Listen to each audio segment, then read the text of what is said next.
दोस्तों, आज के इस भागते दौड़ते ज़िंदगी में जो होता है, इंसान के पास इतना टाइम नहीं बचा है कि अपने आने वाले जीवन के शुरुआत के लिए जो होता है कुछ ऐसा प्लान बनाए ताकि उसके जीवन में कोई मुसीबत ना आए।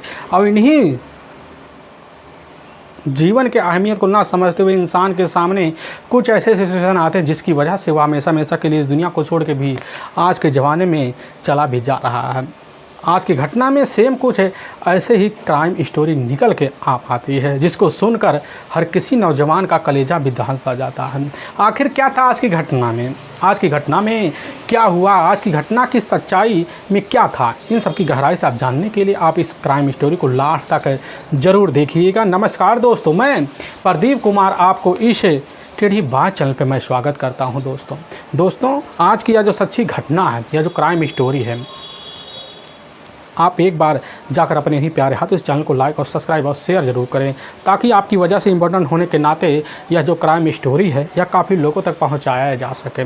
दोस्तों आज की यह जो सच्ची कहानी है ठीक हरियाणा का ही, उसी में जाना माना रेवाड़ी एक जिला पड़ता है, उसी के अंतर्गत जाना माना अब जड़ियल एक गांव पड़ता है। उसी गांव के रहने वाले अब रतन लाल होते हैं। उनके परिवार में उनकी अपनी पत्नी भी होती है। उनके परिवार में उनका एक बेटा भी होता है सोनू, जिसकी उम्र अब 21 साल के आसपास होता है।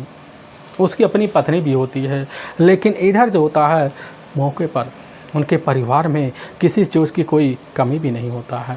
सोनू की अपनी पत्नी जिसका नाम अब तनु होता है, जिसका अपना बराबर जो होता है मायका भी आना जाना होता है, क्योंकि मायका जो होता है उसका अपना ज़्यादा दूर होता नहीं है। अभी सोनू का नए वाला शादी हुआ था, जिसकी वजह से हर वक्त अपनी पत्नी तनु के साथ मोबाइल पर भी एंड्रॉयड के फ़ोन के द्वारा अब लगा पड़ा रहता था। लेकिन तभी मैं बात कर रहा हूँ ठीक 8 जून साल 2026 का ही इसी साल। और तभी रात को जैसे ही 9 बजे के आसपास का टाइम होता, उसी वक्त सोनू अपने पिता रतन लाल से यही बात करता है कि पिताजी अब पेट में बड़ी तेज़ दर्द हो रहा है, हमें जो होता लग रहा अपने डॉक्टर के पास जाना पड़ेगा। तो यह बात जैसे ही रतन लाल सुनते कहने लग जाते कि बेटा आखिर क्या खा लिया तुमने? सोनू कहने हंस लग जाता है, कहने लग जाता है पिताजी पता नहीं ऐसे क्या हुआ, दर्द हो रहा, थोड़ा डॉक्टर के पास जा रहे हैं, आ जाएंगे वापस। लेकिन रतन लाल कहते कि बेटा हम भी तुम्हारे साथ चलेंगे, रात बिरात का टाइम है तो लेट पेट हो सकता है तुम्हें वहाँ दिक्कत हो। अब सोनू जब यह बात सुनता करने लग जाता है कि पिताजी हमें वहाँ दिक्कत नहीं होगा, क्योंकि वहाँ तो अपना डॉक्टर पहचानने वाला है। अब यह बात रतन लाल जब सुनने के बाद उन्हें यकीन हो जाता है और सोनू अपनी स्कूटी निकालता है और अपना मोबाइल लेता है, फिर स्कूटी हाँक के वहाँ से अब निकल जाता है। लेकिन इधर 1 घंटे का वक्त बीत जाता है। अब सोनू जब लौट के नहीं आता तो रतन लाल जो होते हैं अपने परिवार वालों से ही कहते हैं कि इतना टाइम हो गया, अभी सोनू लौट के नहीं, एक बार पता करो कहाँ गया। और तभी सोनू का अपना भाई होता है अब इधर मौके पर अमित, अपने भाई इधर सोनू के पास फ़ोन करता है और बार बार कॉल करता है, उसका मोबाइल बंद बता देता है। और वह परेशान हो जाता है कि आखिर जो होता है सोनू तो मोबाइल लेकर साथ गया था, चार्ज भी था, उसका मोबाइल अब बंद कैसे बता दे दिया। इसी बीच जो होता है रतन लाल भी सूचना पाते हैं, वह भी कॉल लगाते लेकिन कॉल लगता नहीं, हर बार बंद बता देता है, जिसकी वजह से फ़ोन मिलाते मिलाते परेशान हो जाते। उसी वक्त रिश्तेदारों में भी खबर लेते, लेकिन वहाँ पर भी जो फ़ोन मिलाते वहाँ पर इधर नादारद लगता है। अब इधर उसका अपना भाई जो अमित होता है और उसी वक्त अब सोनू के ससुराल फ़ोन कर देता है, क्योंकि सोनू का ससुराल वहाँ से कुछ दूर नहीं था, ज़्यादा दूर नहीं था, जिसकी वजह से बराबर उसका कभी कभी आना जाना भी हो सकता। उसके मन में यही शंका था कि हो सकता है सोनू वहीं गया हो। अब यही सब सोच साझ कर अब उसी वक्त सोनू के ससुराल जब फ़ोन कर देता है उसका अपना भाई अमित है, तो ससुराल से यही सूचना मिलता है कि ना यहाँ पर तो आया ही नहीं। और इधर तनु से पूछा जाता है रतन लाल के द्वारा, तो रतन लाल के द्वारा तनु यही कहती है कि ना उनसे हमसे 2 से 3 दिन से बात ही नहीं हो रही है, आखिर हमारे पास आएंगे क्यों? यह बात जब सुनने के बाद रतन लाल बड़े हैरान हो जाते, परेशान हो जाते, बेचैन हो जाते हैं और अपनी बेटी की तलाशी के लिए अपना साइकिल खुद निकालते हैं और फिर निकल पड़ते हैं तलाशी करने के लिए। जगह जगह खोजबीन करते हैं, लेकिन तब भी जो होता है अता पता नहीं चलता। पूरी रात बीत जाता है, लेकिन सोनू घर लौट के नहीं आता है। और लेकिन दूसरे दिन का जो वक्त होता है तो उसी वक्त अपने इधर कुछ रिश्तेदार को रतन लाल साथ लेते अपने थाने पहुंच जाते। वहां अपने बेटे इधर सोनू का गुमशुदा का मुकदमा भी दर्ज करवाते। पुलिस की जो टीम होती है फ़ोटो लेती, मोबाइल नंबर कब्जे में लेती है। लेने के बाद अब सोनू के मोबाइल नंबर को सर्विलांस पर लगा देती है ताकि मोबाइल कहीं एक्टिवेट हो तो पता जल सा सके। अब इधर थाना इंस्पेक्टर जो होते हैं उसी वक्त तो तरीके से अपने हिसाब से अब सोनू की तलाशी भी करते हैं। लेकिन रतन लाल अपने परिवार सहित अपने बेटे खोजबीन करने के लिए बार बार जो होता है उस रास्ते से जाते, जिस रास्ते से डॉक्टर के पास जो होता है मौके पर अब इधर सोनू गया हुआ था। डॉक्टर के पास भेज जाते, वहाँ पता चलता कि ना यहाँ तो जो नेम लिस्ट, उस लिस्ट में सोनू नाम के लड़के का नाम भी नहीं है। आखिर सोनू हमारे पास आया भी नहीं था। इस तरह की जानकारी जब रतन लाल पाते वह भी परेशान हो जाते कि आखिर जब सोनू यहाँ नहीं आया तो हमारा बेटा कहाँ चला गया। काफ़ी तरह के खोजबीन करते लेकिन कुछ अता पता नहीं चलता। लेकिन जैसे ही अब 10 जून का वक्त होता है तो उसी वक्त जो होता है इधर कोतवाली में एक सूचना मिलता है। असलवास एक नहर के पास है जो गांव है, उसी नहर में एक व्यक्ति की डेड बॉडी पूरी तरह से झाड़ियों के सहारे रुकी पड़ी हुई है। अब इस तरह की कोतवाली में सूचना लगता है टीम जो होती है असलवाल नहर के पास पहुंचती है। वहां कुछ राहगीरी खड़े होते हैं। राहगीरी को देखकर जैसे नज़र साइड में मारते हैं थाना कोतवाली, देखते हैं कि यहाँ एक डेड बॉडी बगल में फूली पड़ी हुई है। एक लड़के की डेड बॉडी है। उसको कब्जे में लेते हैं। लेकिन जब कब्जे में लेते तौ तरीके से लेते हैं उनको एहसास हो जाता कि बस करो, इस लड़के की जो मौत हुई है वह नहर में डूबने की वजह से हुई है, क्योंकि शरीर पर कोई चोट मचोट का निशान भी नहीं होता है। कपड़े के जहाँ के तहाँ के पड़े होते हैं। लेकिन वहीं से कुछ दूर पर एक स्कूटी भी खड़ी होता है इलेक्ट्रॉनिक। वो टीम समझ जाती कि स्कूटी जो होता है बस इसी युवक का है और इस लड़के ने जो होता है नहर में अपनी जीवन समाप्त करने के लिए छलांग लगाया है। और तभी पुलिस के सामने काफ़ी सिपाही कर्मी भी आ जाते हैं। उसी वक्त देखते हैं, पहचान कर लेते हैं, कहीं लग जाते या तो जरथल गांव का ही रहने वाला रतन लाल का अपना बेटा नवेला लड़का सोनू है।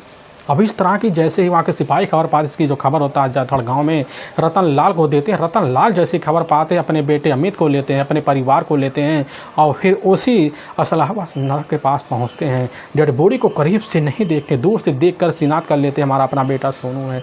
वहीं रतन लाल दहाड़े मार कर से चिल्लाना शुरू कर देते। इसकी जो खबर होता है अब मायके में रह रही तनु को जब लगता तनु पहुँचते अपने पति को देखती, वहाँ दहाड़े मार कर से चिल्ला कर यही बात कहती है कि हमारे पति के ऊपर कौन सा आपदा आ गई जिसकी वजह से उन्हें आत्महत्या करने के लिए मजबूर होना पड़ा। लोग तनु की हालत को देखते हैं, बेहोशी की अवस्था को देखते हैं, लोग हैरान परेशान भी हो जाते, कहने लग जाते हैं कि आखिर इस दुल्हन की क्या कसूर था जो उसके जीवन से इसका अपना पति बिना देखे उजड़ गया। तरह तरह के मन में सवाल आते हैं। लोगों का वहाँ भीड़ जमावड़ा लग जाता है। पुलिस की जो टीम होती है डॉक्टर के निपक्ष पे वहाँ बॉडी का पंचनामा भरते उठाकर अपने नज़दीकी जो सरकारी अस्पताल होता है उसी में अब मोर्चरी में भेजवा देती है।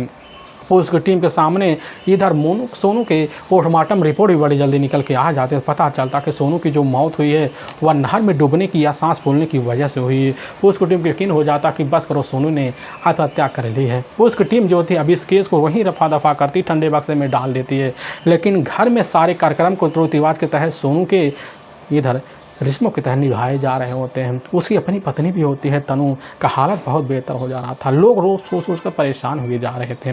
घर में तलही का कार्यक्रम भी चल रहा था, पूरा माहौल सुनगम होता है। लेकिन इसी बीच अमित के मन में यही सवाल होता कि हमारा जो भाई होता है अब वहाँ सोनू पहुँचा क्यों, क्योंकि वह डॉक्टर के पास जा रहा था, उसे तो दूसरे रास्ते से जाना था। आखिर वहाँ उसका जाने का मकसद क्या था? उसके मन में तरह तरह के सवाल आते हैं। हर घेरे में रहते वह सोच लेता कि हो सकता है सोनू के मोबाइल पर कोई युवक फ़ोन किया हो, वही बुलाया हो। आखिर उसका मोबाइल है कहाँ? इसीलिए अब जो होता है पहुंचता घर में रखे हुए सोनू के स्कूटी के पास। अब वहाँ तरह तरह की डिग्गी खोलता है तो उसमें सोनू का मोबाइल मिलता। फिर मोबाइल को लेकर गैलरी छानबीन करता है और नंबर निकालता तो पता चलता नंबर जो डिलीट्स पड़े हुए हैं सारे के सारे नंबर, यहाँ तक कि जो पावर बुक होते हैं उसमें भी नंबर नहीं मिलते हैं। वह बड़ी हैरान पड़ जाता है कि आखिर इसके मोबाइल में नंबर कैसे सारे डिलीट हो गए। तरह तरह के मन में ख्याल आते हैं। तभी अपने कुछ दोस्तों को साथ लेता पहुंच जाता है मोबाइल मैकेनिक वाले दुकान पर और उस मैकेनिक वाले दुकान से कहने लग जाता है कि इस मोबाइल में जितने भी नंबर होते हैं कॉल डिटेल सब हमें निकाल कर रिकवर करके दे दो। अब दुकानदार उसी वक्त मान लेता है और जैसे रिकवर करके इधर मोबाइल जो होता है अमित के हाथ में आता है, अमित चेक करता है तो उसमें एक नंबर होता है। उस नंबर पे लगभग 50 बार फ़ोन किए गए होते हैं। साफ साफ लिखा होता है प्यारी वाइफ नंबर। पता चलता हुआ तो इधर तनु का मोबाइल नंबर ही सेफ है। और उसी वक्त जो होता है बड़े हैरान में पड़ जाता है कि आखिर तनु हमारे पिता रतन लाल से यह बात क्यों कह रही थी कि हमारे पास फ़ोन तो नहीं है, लेकिन यहाँ तो 50 बार कॉल किए गए हैं। उसी 8 जून साल 2026 को रात के टाइम में आखिर उसी वक्त शंका तनु के ऊपर चला जाता है और उसी वक्त अपने घर आता, सारी बात की जानकारी लोगों को देता। लोगों के मन में शंका होता है। सभी लोग मिलते हैं, अपने कोतवाली में जाते, वहाँ के साथ मुलाकात कर कर अपनी मन की बात अमित रखता है। यह बात कोतवाल साहब जब देखते उसी वक्त हिल सा जाते कि आखिर तनु ने यह बात कैसे स्वीकार की कि हम तो जो होता है कभी ये 3 दिन से फ़ोन किए ही नहीं सोनू को, तो आखिर एक ही रात में 50 बार फ़ोन कैसे किया गया? जिसकी वजह से पुलिस की जो टीम होती है उसी वक्त अब इधर जाकर तनु के मोबाइल नंबर का CDR डिटेल भी निकलवा लेती है। उसके मोबाइल नंबर का जब CDR निकल आता है तो उसी में एक अनजान नंबर निकलता है और सारा का सारा जो शंका होता है जाकर तनु के ऊपर लग पड़ जाता है। पूरी तरह से रीति रिवाजों को सोनू के संस्कारों के तहत निकाल लिए जाते हैं। और लेकिन इसी बीच जो होता है पुलिस की जो टीम होती सीधा का सीधा तनु के पास, और तनु से यही सवाल जवाब करती है कि आखिर तुम तो कह रही थी कि हमारा जो होता है 3 दिन से सोनू से बात नहीं हो रहा, तो आखिर जो होता है तुम्हारा उस रात कॉल करने का क्या कारण था, वो भी एक बार नहीं बल्कि 50 बार। यह बात सब सुनती है तनु उसी समय हिल सा जाती है। उसकी टीम तनु को अपने कब्जे में लेकर थाने पहुंच जाती है। और लेकिन जब तनु से पूछताछ किया जाता है उस रात के, तनु उसी समय पुलिस को देखती रौदिया को, क्योंकि तनु कोई इसी सादर मुजरिम थी नहीं, भली नैने बेली दुल्हन थी, लेकिन बड़ी जल्दी पुलिस के सामने टूट भी जाती है। कहने लग जाती कि हमने अपने पति की हत्या सोनू इसलिए करवाई क्योंकि हमें हमारा पति नापसंद था, अपने ही प्रेमी इधर सूरज के साथ मिलकर। उसी वक्त जब सूरज का नाम ले पुलिस की टीम पहुंचती है, सूरज को भी कस्टडी में, उसके 2 दोस्तों को भी लेती है। अब लेकर तीनों को जब थाने पहुंचती, तीनों थाने में मौजूद। अब जैसी तनु को देखते हैं बिना किसी हिलावाली के तीनों मिलकर जुल्म कबूल कर लेते हैं। अब लेकिन जो सच्चाई, जो कहानी बतलाते हैं, इसे सुनकर हर किसी का जो कलेजा होता है वहाँ हिल सा जाता है। आखिर तनु की जो शादी होती है, वो शादी की जब शुरुआत होती है, तनु का जो होता है मौके पर अपने ही खूबसूरती को देखकर ऐसा व्यवहार बदल जाता है कि काफ़ी लड़कों के साथ जो होता है तनु का दोस्ती हो जाता है। और उसी दोस्ती के बीच जो होता है तनु को एक सूरज नाम लड़के से प्रेम हो जाता है, जिसकी वजह से इधर तनु का बराबर उस लड़के से मिलना जुलना होता है और चलने लग जाता है। इसकी खबर पूरे गाँव में पहुँच जाती है, लोग तरह तरह के चर्चे करते हैं। और इसी बीच जो होता है तौ तरीके से यह जो खबर होता है जाकर तनु के पिता को लगता है, तो उसी वक्त फैसला लेते हैं और फैसले के खिलाफ तनु रहती है, जिसकी वजह से तनु नहीं मानती। बार बार घर में दबाव पड़ कर देख कर तनु उस रिश्ते की तैयारी कर लेती है। और जैसे तौ तरीके से वही अब जाकर ठीक शादी के कुछ जीवन की शुरुआत होता है, उसी वक्त तनु की शादी भी हो जाता है, धूमधाम से होता है। तनु अपने ससुराल तो जाती, लेकिन उसका मन नहीं लगता, और जिसकी वजह से तनु हमेशा अपने प्रेमी सूरज के लिए अपने जीवन को दांव पे लगा देती है। और तनु अपने प्रेमी सूरज के साथ मिलकर अपने ही रास्ते से अपने ही पति सोनू को हटाने का बड़ा ही खतरनाक प्लान बना लेती है। उसी प्लान के तहत सूरज जो अपने 2 दोस्तों इधर दीपक और ठाकुर को लेता है, अपने प्लान में शामिल कर लेता है, मौके के किनारे बैठा रहता है। लेकिन जैसे ही 8 जून साल 2026 का रात का 9:30 बजे के आसपास का टाइम होता है, उससे कुछ दिन पहले जो होता है तनु अपने मायके गई हुई थी और लगातार फ़ोन पर 1-2 दिन बाद कंटेंट में बनी रहा करती थी। और 8 जून को रात को 9:30 बजे के आसपास लगभग तनु बार बार अपने पति से जिद करती है कि बहुत दिन हो गए, हमसे तुमसे मिलने का बड़ा मन कर रहा है, हम चाहते तुम आ जाओ क्योंकि घर में है कोई नहीं, इस तरह की बात करती है।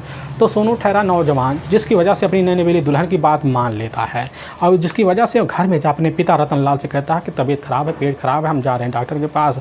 उसके पिता भी यही बात कहते हैं कि हम भी चले, लेकिन सोनू को ठहरा प्रेम का रोग, जिसकी वजह से अपने पिता को मनाता, फिर स्कूटी निकालता है, फिर वहाँ से निकल पड़ता है। और निकल पड़ता है जैसे ही असलवास नहर के करीब पहुंचता है, तो तनु जो होता है अपनी प्रेमी सूरज को और 2 दोस्तों को लेकर वहां खड़ी पड़ी दिखाई देती है। और तभी अचानक सोनू जब पहुंचती देखता है तनु के साथ 3 लोगों को उसी समय हिल सा जाता है, लेकिन इशारा पाता है तनु के साथ मिलकर चारों को चारों वहीं मुँह दबाते हैं, फिर वहीं सांस फूलता है, फिर एक जिद अवस्था में ले जाकर उसको वहीं नहर में अब डंप कर देते। सोच लेते हैं कि अगर उसके घाट उतार कर नहर में डंप करेंगे तो पुलिस शंका करेगा हत्या कर नहर में डुबोया गया है, लेकिन अगर जिंदा नहर में डंप करेंगे तो यही लगेगा बस डूबने की वजह से मौत हुई है।